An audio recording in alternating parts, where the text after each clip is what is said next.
नमस्कार दोस्तों एक और नए वीडियो में आप सभी का बहुत बहुत स्वागत है। दोस्तों एनके प्रेमचंद्रन जी ने फिर से उठाया ईपीएस 95 पेंशन धारकों का मुद्दा।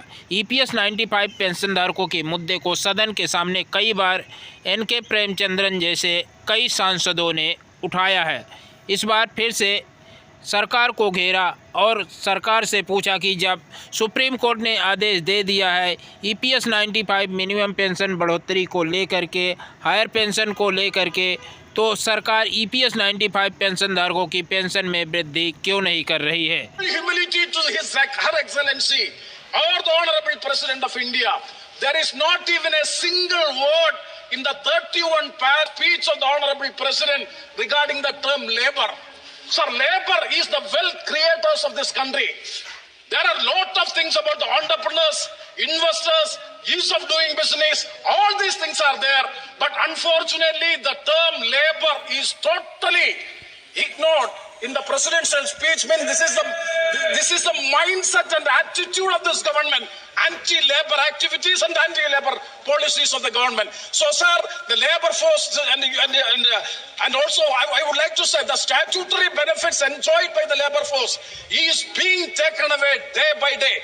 Regarding the employees pension scheme 1995, so many times I have taken this matter before the parliament. The labor ministry is also here. Sir, 1952 Act is there. This, sir, Donald Trump, after assuming the power as the President of India, after swearing of President, he has given more than 232 executive orders. Likewise, here the Chief Provident Fund Commissioner of India, he is every day issuing the executive orders by which the rights of the workers have been taken away. And I kindly say it is against the statutes. It is against the Supreme Court judgment.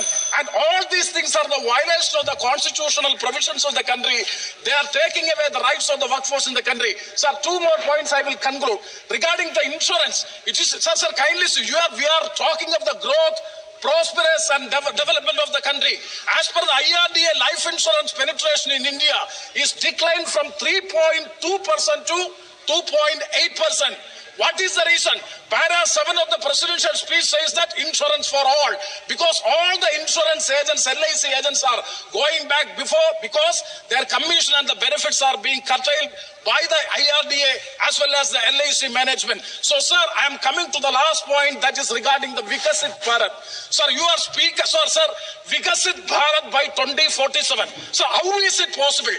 Social harmony in our nation is facing big challenge.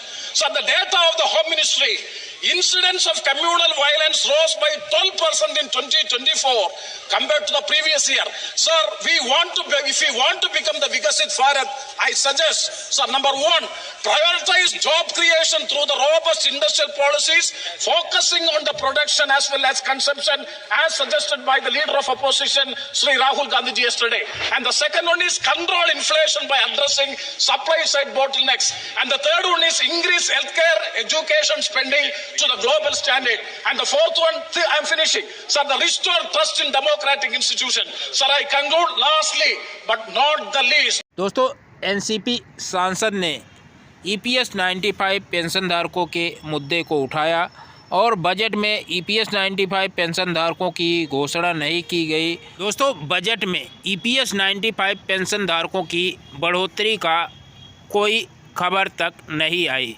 Budget में 12 लाख रुपए तक tax free कर दिए, लेकिन वहीं जो GST की बात की जाए तो जीएसटी या कफन तक पर भी जीएसटी लग रही है। उसके बारे में शायराने अंदाज में क्या कुछ कहा है, आइए आपको सुनाते हैं एनसीपी सांसद ने। था वो मेरे देश का रुपया था, वो मेरे देश का रुपया था। नजरअंदाज करते हुए मैंने खुद को समझाया, उसको नजरअंदाज करते हुए मैंने खुद को समझाया। चिंता की कोई बात नहीं, अर्थव्यवस्था तो 5वें पायदान पे है। चिंता की कोई बात नहीं, अर्थव्यवस्था तो 5वें पायदान पे है। तभी कानों में फुसफुसाई गंगा मैया, पर कैपिटा जीडीपी में बालक हम 141वें स्थान पे है। लेकिन ये सब सोचने की मुझे क्या जरूरत?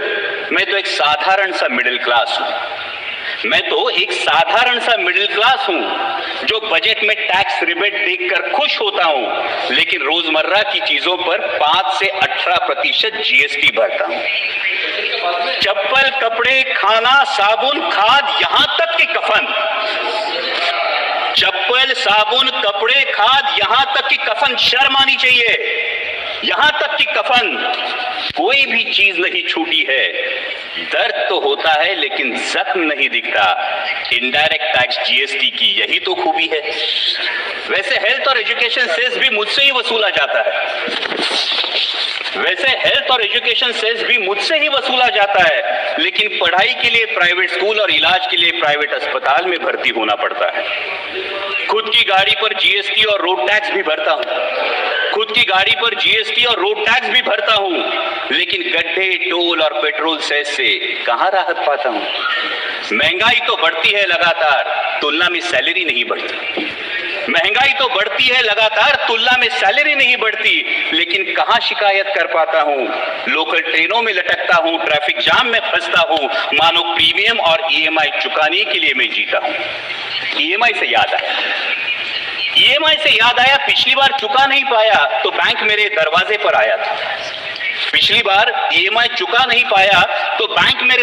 पर आया था। उसी बैंक से करोड़ों की ऋण माफी लेने वाला पूंजीपति कुछ दिन पहले ही शाही स्नान कर चुका था। गुस्सा तो आता है पर कर भी क्या सकता हूं। ज्यादा से ज्यादा ताव में सोशल मीडिया पर लिख देता हूं, क्योंकि मैं हूं ही कौन, मेरा वजूद क्या। मैं एक साधारण सा मिडिल क्लास हूं, लेकिन विचारों की श्रृंखला को तोड़ अगली डुबकी लेने ही वाला था। तभी कानों पर शोर आया, पुण्य की आस में आया हर कोई, जिंदगी की सांस के लिए भागता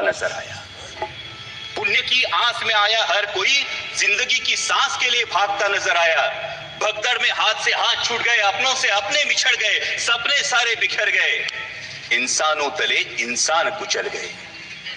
जहां सजा था आस्था का उत्सव, वही अब मौत का तांडव उफान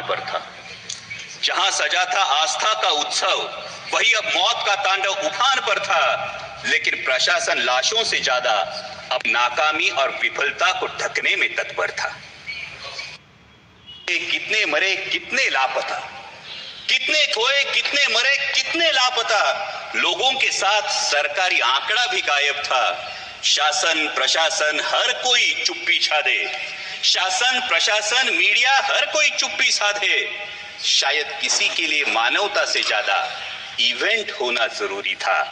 ये इवेंट होना जरूरी था। मानो महाकुंभ की आस्था की आड़ में सत्ता की लालसा मचल रही थी।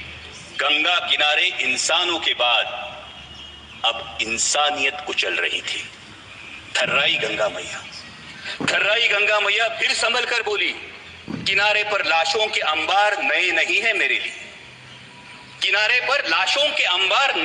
है मेरे लिए। पाप तो धो दूंगी तुम्हारे, लेकिन ये वचन देना होगा कि इस सत्ता की लालसा में एक दिन लोकतंत्र भी लाश न बन जाए। ध्यान रखना होगा तुम्हें भारत के भविष्य के लिए।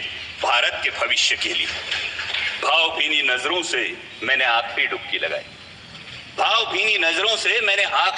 लगाई। पापों का तो पता नहीं, अंधभक्ति की पट्टी जरूर खुल गई। धन्य हो गंगा मैया जिसने भावनाओं से बढ़कर जिम्मेदारी की जोत जलाई। एक मिडिल क्लास को उसके भारतीय होने के कर्तव्य की याद दिलाई।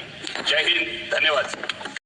तो दोस्तों, आपने सुना कि एनसीपी सांसद ने महाकुंभ में लगे मेले के साथ कितने लोगों की मौत हुई उसके बारे में भी बताया। दोस्तों, यह वीडियो या जानकारी पसंद आए तो वीडियो को लाइक करेंगे। इस चैनल पर नए हैं तो चैनल को सब्सक्राइब कर लेंगे। धन्यवाद। जय हिंद, जय भारत।